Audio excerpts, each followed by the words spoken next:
I just wanted to speak about the appeal of CPI to the average American. I think that we are a coalition that can have great appeal to all walks of life in this country, because I think there's an Americanness to our movement. You know, from the Don't Tread on Me back in our revolutionary days to now, we've always been critical of war. No unjust wars has been in our culture for centuries now. I think we have an anti-imperialist spirit to us.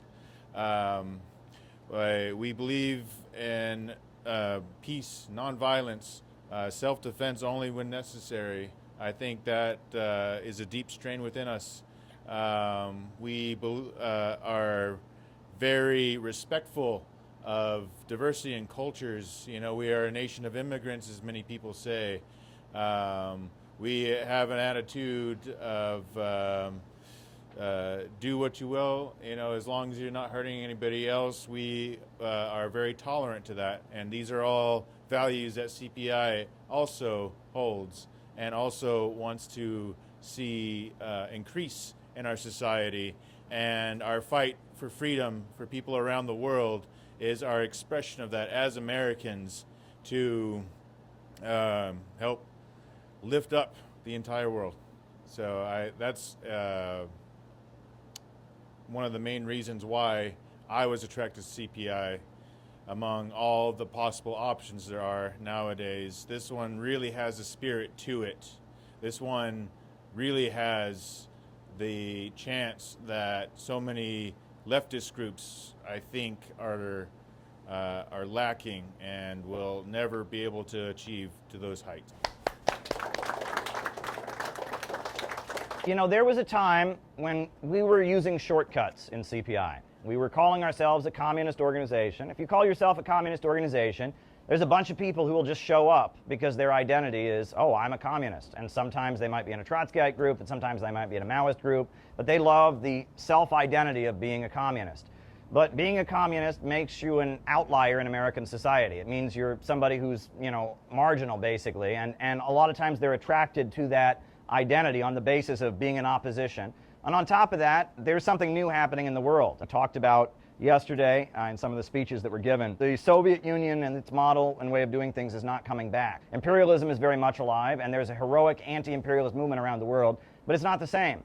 And that if we're serious and we want to build a mass movement that can actually defeat imperialism, one, we need to be in line with what's happening around the world, and what's happening around the world is not old-style Marxism-Leninism. And two, we need to be in touch with the American people, and the American people are not going to join the hammer, sickle, and the red flag. And, you know, you might get a little bit more in the short term if you do shortcuts. If you announce that you're forming a new communist party and you have hammers and sickles and red flags, you might get a little bit of a boost in the short term, but you're not going to have the movement you need in the long term. We have picked a task for ourselves, which is to build a movement that could actually win in this country. And, you know, John F. Kennedy, he said we do these things not because they're easy, but because they're hard, right? If you have the training wheels on your bike, you can go far, but you're never going to learn to keep your bike balanced and actually ride a bike. And, you know, we've taken the training wheels off. We've picked a hard task for ourselves because we need to learn to do it. And I want to just say that this conference, the 7-day program, the way we have worked together is phenomenal. I have never seen a group of people that are more patient with each other, that are more kind to each other. And yeah, there might be a disagreement here, there's a snafu, we started pretty late today, but that's okay. You know what I mean? We're learning to work with each other. And there's a real love that flows from this community. I see love. I mean, we're here for each other, and all of us are here because we want to be here. That's the important thing. No one's here because they want to get internet famous. No one's here because they have a power dictator fantasy or whatever. We're all here because we want to be here. And that's what makes this work, is this is a voluntary thing. We're all here because we love this project, we need this project, we need the connection and the love that it gives, and we know that it stands for the truth, and we know we have to get serious. The other thing you mentioned about Americans and self-defense. Why do we have a Second Amendment in America? That's because this country was started by religious dissenters. And in England, the Church of England was aligned with the king and the old feudal system, and the Parliament and the emerging capitalist class fought against the king. And when they did that, they aligned themselves with a lot of radical street preachers, the Muggletonians and the ranters and the Quakers and other religious dissent groups that existed that rejected the Church of England, that were aligned with the emerging capitalist class. And the regular Royal Army of Britain, they were aligned with the Church of England and the King.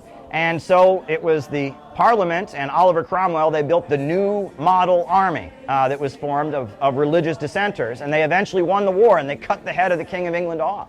And they even created temporarily a socialist commune on St. George's Hill, a socialist commune called the Diggers. They created during that mass democratic uprising against the king. That was what kind of established modern England as it came to exist. You know, the ruling class, they were kind of comfortable, and so they decided, in order to bring peace back after Oliver Cromwell died, they brought King Charles I, who'd been beheaded, they brought his son back and put him on the throne.